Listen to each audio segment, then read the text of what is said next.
안녕하세요, 드근드긋입니다. 영상으로 오랜만에 인사드리는데요, 오늘 저는 서울시 동작구에 나왔습니다. 갑자기 김영삼 대통령의 발자취를 쫓아보고 싶다는 생각이 들어가지고 동작구에 남아있는 김영삼 대통령의 흔적을 따라서 돌아보는 시간을 갖겠습니다.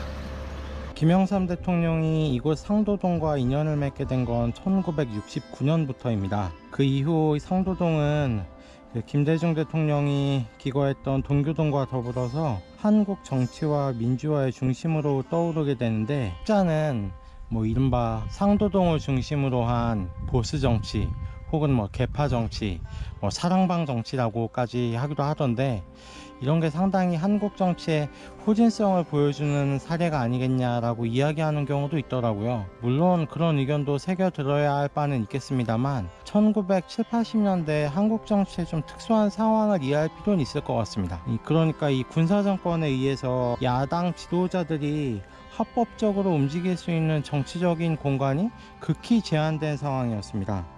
그렇다고 그때가 지금처럼 SNS가 있었던 것도 아니기 때문에 그나마 사람들과 교류할 수 있는 공간이 집 밖에는 없는 상황이었죠. 그래서 자연스럽게 정치인들이나 기자들이나 주요 인사들이 이곳 상도동을 수시로 드나들면서 한국 정치의 중심으로 떠오르게 됐습니다. 그 과정에서 이 손명순 여사가 끓여준 시래기국, 김영삼 대통령의 부친인 김홍조 선생이 거제에서 잡아올린 멸치를 담뿍 넣은 시래기국 한 그릇 먹지 않은 정치인이나 기자가 없다고 할 정도로 사람들이 이곳 상도동으로 몰려들게 되는데요. 김영삼 대통령의 정치 이력을 돌아봐도 상도동은 굉장히 상징적이고 중요한 공간입니다. 김영삼 대통령은 상당히 젊은 나이부터 정치 생활을 시작을 했는데, 1951년 창랑 장택상의 비서로 정치권에 입문을 해서 1954년 제3대 민의원에 당선이 돼서 당시 만 나이 25나이로 국회의원이 된 거거든요. 이건 지금까지도 깨지지 않은 최연소 국회의원 기록입니다. 이후 야당의 최연소 원내 총무 등을 지내면서 점차 그 정치적인 위상과 역량을 키워나가게 되는데, 그런 YS가 일약 그 대권을 노릴 수 있는 정치인으로 급성장하게 된 계기를 바로 이곳 상도동에서 찾게 됩니다. 때는 바야흐로 1969년 6월 20일 밤 10시 5분 수행비서가 운전하는 도요다사의 크라운 자동차 뒷좌석에 앉아 자택으로 돌아가던 당시 김영삼 의원은 집에서 멀지 않은 골목 어귀로 접어드는 순간에 갑자기 장정 두 명이 차 앞으로 달려들면서 서로 실갱이하는 장면을 보게 됩니다. 이 수행비서와 김영삼 의원의 시선이 그 실갱이하는 장정 두 명에 쏠린 순간, 갑자기 괴한 한 명이 나타나서 크라운 뒷좌석에 손잡이를 열고 이 뒷문을 열려고 하죠. 근데 다행히도 김영삼 의원은 평소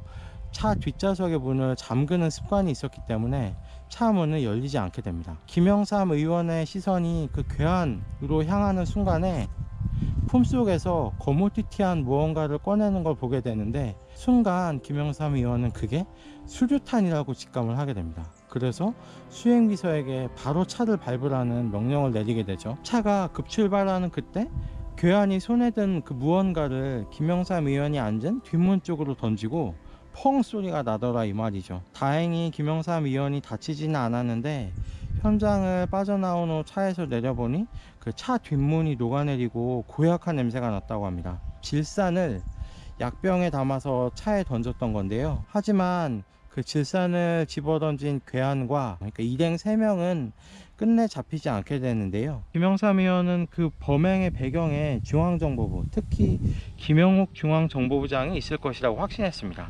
당시 박정희 대통령의 삼선개헌 통과를 위해서 그야말로 사활을 걸고 있던 중앙정보부 입장에서 야당의 원내대표로 사사건건 삼선개헌을 반대하던 김영삼 의원은 그 눈에 가시일 수밖에 없었습니다. 특히 김영삼 의원이 1969년 6월 13일 국회 대정부 질문에서 박정희 대통령의 호칭을 생략하고 독재자라고 부르는 등 그 비판의 수위를 점점 높여가던 상황이었습니다. 이 발언 이후 얼마 지나지 않아 김영욱 중앙정보부장이 김영삼 배때기에는 칼이 들어가지 않나 보자는 협박적 발언을 했다는 이야기가 YS 귀에 들어가는 등 중앙정보부의 움직임이 심상치 않았는데, 그리고 이런 상황에서 이런 테러가 발생하게 된 겁니다.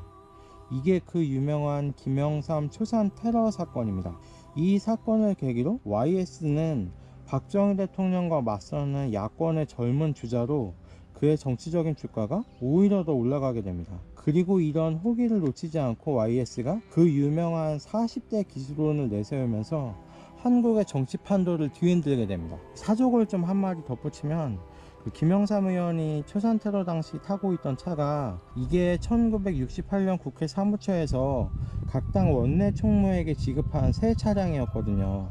그 크라운이 김영삼 의원을 그 초산 테러로부터 지켜준 셈이니까 이 제 몫을 다하고도 남았던 게 아닌가 하는 생각도 드네요. 그리고 1983년 전두환 정권 하에서 가택 연금 중이었던 김영삼이 장장 23일간의 단식 투쟁을 시작한 곳도 바로 이곳 상도동 저택입니다. 그러니까 이곳 상도동은 YS의 정치 인생에서 가장 고난의 시절, 가장 핍박받던 시절을 보낸 곳인 동시에 역설적으로 그의 정치 인생에서 가장 빛나는 순간을 보낸 곳이 아닌가 하는 생각도 듭니다. 김영삼 대통령은 국립서울현충원에 마련된 대통령 묘역에 모셔지게 되는데, 김영삼 대통령을 기리는 참배객들이 심심치 않게 이쪽을 방문을 하는 모양입니다. 노무현 대통령 11주기가 얼마 전이었더라고요. 앞선 총선에서 더불어민주당의 기록적인 승리도 있고 해서 이른바 노무현이 없는 노무현 시대의 서막을 올리자,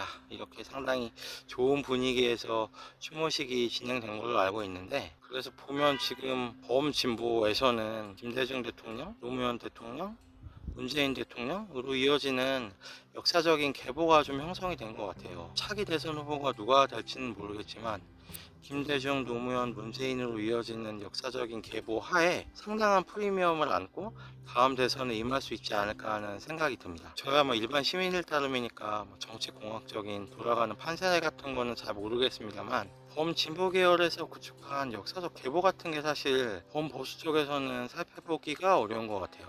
사실 솔직한 얘기로 어떤 상황에서든 진보나 보수나 진보를 지지하는 고정 지지층들은 거의 확실히 있잖아요. 요새는 진보가 한 4, 보수가 3, 약간 이게 기울어진 운동장처럼 돼버리긴 했습니다만, 결국에 중요한 건 그 중간에 있는 중도층을 누가 좀 더 효과적으로 공략하냐에 따라서 선거의 판세가 달라질 텐데, 박근혜 대통령 탄핵 이후에 치러진 대선, 지방선거, 얼마 전에 그 총선까지 연이어 진보 쪽에서 그 승리를 따갔죠.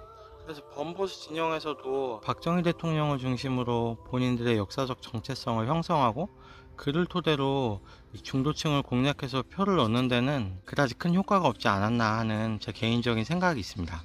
그래서 이제는 조금 다른 쪽으로 범보수 계열의 역사적인 계보를 조금 형성할 필요가 있지 않나 하는 생각이 되는데, 특히 올해가 이제 김영삼 대통령이 돌아가신 지 5주기가 되는 해이기 때문에 올 연말쯤 해서 범보수 쪽에서 김영삼 대통령을 다시 한번 복기를 하면서 그분의 위상, 그분의 가치, 그분의 역할에 대해서 다시 논하면서 역사적인 계보를 형성하고, 또 그를 바탕으로 뭉칠 수 있는 구심점을 찾지 않을까 하는 생각도 있습니다. 그래서 오늘 한국 정치사의 거목, 한국 민주화운동의 거목인 거산 김영삼 대통령의 발자취를 쫓아서 상도동과 국립서울현충원을 돌아보는 시간을 가졌습니다. 영상 시청해주셔서 감사합니다. 끝!